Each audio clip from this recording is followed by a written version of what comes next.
Coming up, the Celtics outlast the Nets and the Suns dominate in game one. This is Locked On Now NBA.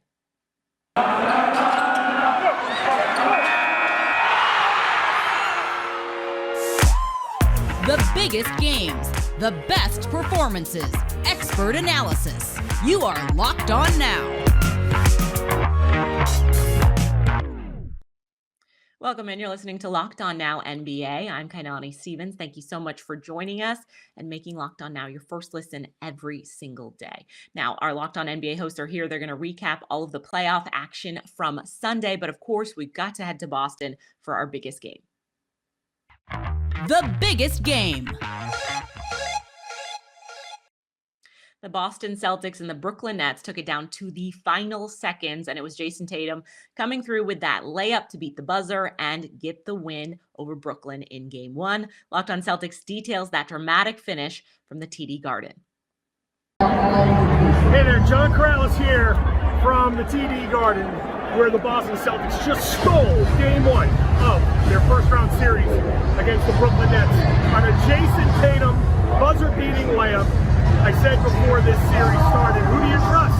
The Stars or the Celtics with their ball movement and their system?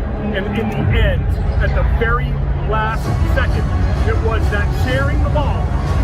Jaylen Brown giving it up, getting it over to Marcus Smart, not forcing that shot, knowing that he still had time, taking the dribble, Tatum making the cut, and then Smart delivering the pass.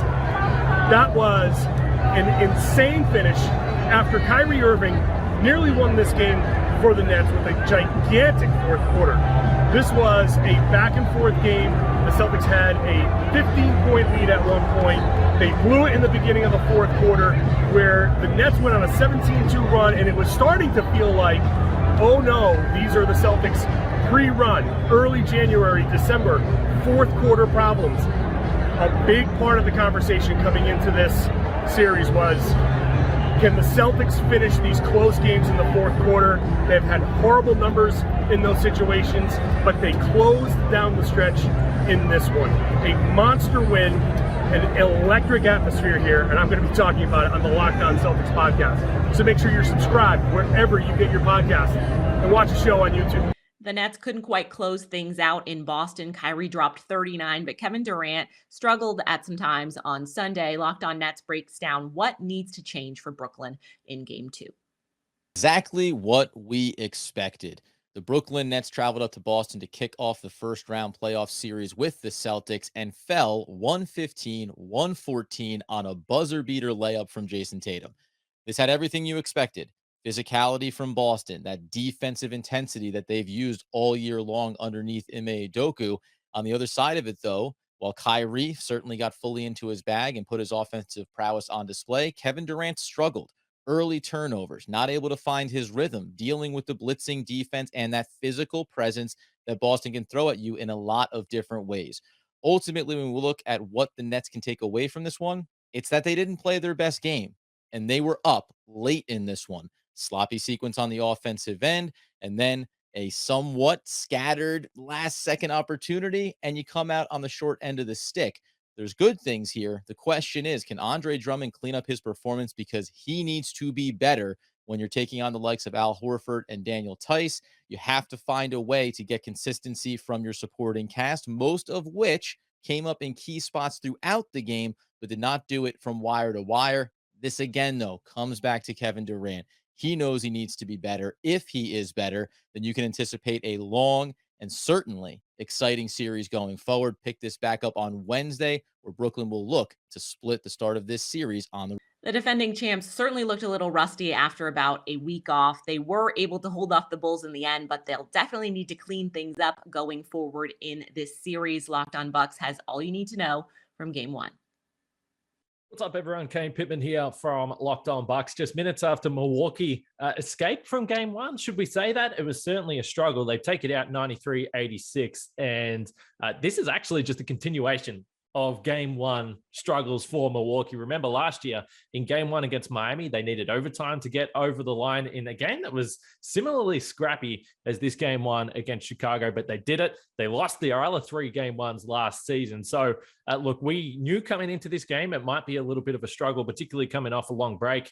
21 turnovers, 16 of them came between Giannis, Chris Middleton, and Drew Holiday, but ultimately they were able to close it out. And perhaps the most important figure in this game for Milwaukee was Brook Lopez. He finished the night with 18 points and 5 rebounds, a couple of big blocks in the fourth quarter, a couple of big one finishes as well, getting into the paint and able to score. And the Bucks needed every single one of them. So they stay at home, they keep home court, they win this game, but there's plenty to discuss. Defensive coverages on the Chicago Bulls, rotation, and the management of Giannis in foul trouble down the stretch is going to be a big talking point. So we're going to break it all down as we then turn our attention to game 2. You can check it out on the post-game pod, wherever you get your podcasts, or now on YouTube. The Pelicans tried to mount a comeback against the Suns, but could never quite get all the way back in game 1. Locked On Pelicans goes over the mistakes that they'll try and fix before game 2. Game 1 goes to the Suns, but did the Pelicans figure some things out that could let them steal game 2? I'm Jake Madison, host of Locked On Pelicans and Locked On NBA. It was a rough first half, and the Pelicans found themselves down by as many as 23 points while only scoring 34 points. The Suns' defense was stifling, and the Pelicans struggled to find an answer. Until the third quarter, the halftime adjustments head coach Willie Green made got the Pelicans back into this one. Going small with more wing help and shooting, Larry Nance Jr. at the 5, it got the Pelicans to within 8 going into the fourth quarter. And then Chris Paul turned into a supernova and closed the door. If Paul doesn't play like that in the fourth, this game might be entirely different. And certainly the Pelicans think if they can change their rotation and start to score and defend like they did in that third period, they're going to have a chance in game 2, especially after rough shooting nights from both Brandon Ingram and CJ McCollum. So for more details on how New Orleans will look different heading into Tuesday night's matchup, be sure to check out the Locked On Pelicans podcast.